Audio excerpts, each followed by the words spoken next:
पंढरपुर में एक सेठ ने तुला दान का भव्य उत्सव किया। सेठ ने अपने को सोने में तौलकर नगर के सभी लोगों को सोना बांटा। सेठ ने अपने नौकरों से पूछा, कोई दान लेने से रह तो नहीं गया है? तब नौकरों ने कहा, नामदेव जी भगवान विट्ठल के बड़े भक्त हैं, वे रह गए हैं। सेठ ने मुनीम को नामदेव जी को बुला लाने के लिए भेजा, परंतु नामदेव जी ने आने से इनकार करते हुए कहा, दान ब्राह्मणों को दो, मुझे कुछ नहीं चाहिए। सेठ का मुनीम 2 बार नामदेव जी को बुलाने गया, परंतु दोनों बार उन्होंने आने से इनकार कर दिया। तीसरी बार जब सेठ के आदमी नामदेव जी को बहुत मनुहार करने लगे, तब नामदेव जी सेठ के पास आए और पूछा, मुझे क्यों बुलाया है? सेठ ने कहा, मेरे द्वारा दिए गए इस स्वर्ण के दान को स्वीकार करें। तीसरी बार जब सेठ के आदमी नामदेव जी की बहुत मनुहार करने लगे, तब नामदेव जी सेठ के पास आए और पूछा, मुझे क्यों बुलाया है?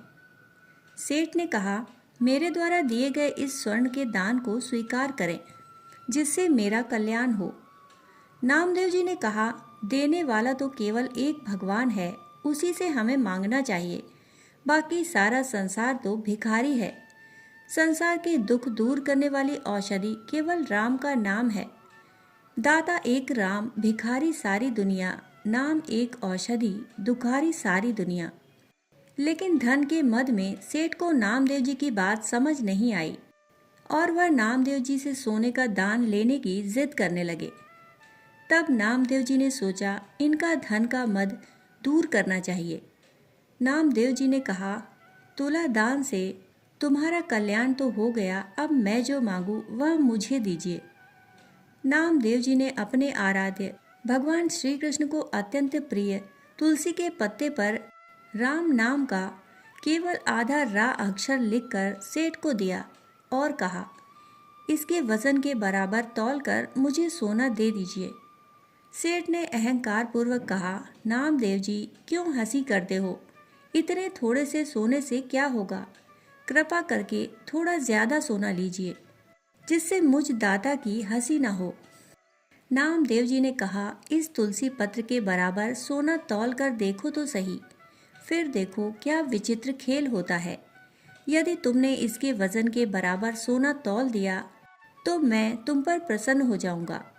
यह सुनकर सेठ ने एक तराजू मंगवाया और उसके एक पलड़े पर रा लिखा हुआ तुलसी पत्र और दूसरे पलड़े पर सोना रखकर तुलवाया। आश्चर्य, सोने का ढेला तुलसी पत्र के वजन के बराबर नहीं हुआ। सेठ जी ने और सोना पलड़े पर चढ़ाया, पर तुलसी पत्र का वजन ज्यादा ही रहा। तब सेठ ने एक बड़ा तराजू मंगवाया, उसके एक पलड़े पर तुलसी पत्र और दूसरे पर घर भर का सोना चांदी रख दिया। फिर भी सोने का वजन तुलसी पत्र के बराबर ना हो सका। सेठ ने अपने नाते रिश्तेदारों पड़ोसियों से मांगकर सोना चांदी पलड़े पर रखा, परंतु फिर भी तुलसी पत्र का वजन भारी ही रहा। रा लिखे तुलसी पत्र की महिमा देखकर सेठ और उनका परिवार अचंभित रह गए और दान देने का वचन पूरा न हो पाने के कारण शोक में डूब गए। नामदेव जी ने सोचा, अभी इन्हें राम नाम लिखे तुलसी पत्र की महिमा का पूरा ज्ञान नहीं हुआ, इसलिए उन्होंने सेठ से कहा, आप लोगों ने आज तक जितने दान पुण्य किए हैं उनका संकल्प करके जल इस सोने वाले पलड़े में डाल दीजिए। सभी लोगों ने अपने पुण्य कर्मों का स्मरण करके संकल्प किया और जल तराजू के सोने वाले पलड़े में डाल दिया, परंतु अभी भी तुलसी पत्र वाला पलड़ा भारी ही रहा और वह अपने वजन से भूमि में गड़ा जा रहा था। यह देखकर सेठ और उसका परिवार अत्यंत लज्जित हो गया। अब सेठ नामदेव जी से क्षमा मांगते हुए इतना ही सोना स्वीकार करने की गुहार करने लगे। नामदेव जी ने कहा, हम इस तुच्छ धन को लेकर क्या करेंगे?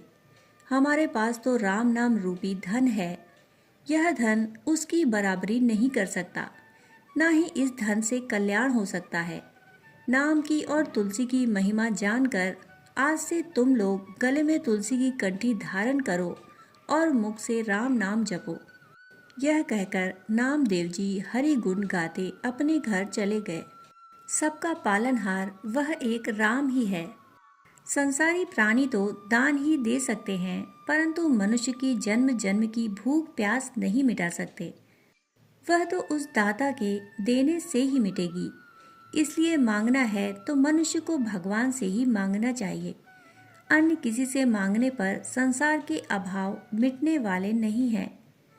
पर मनुष्य सोचता है कि मैं कमाता हूँ, मैं ही सारे परिवार का पेट भरता हूँ।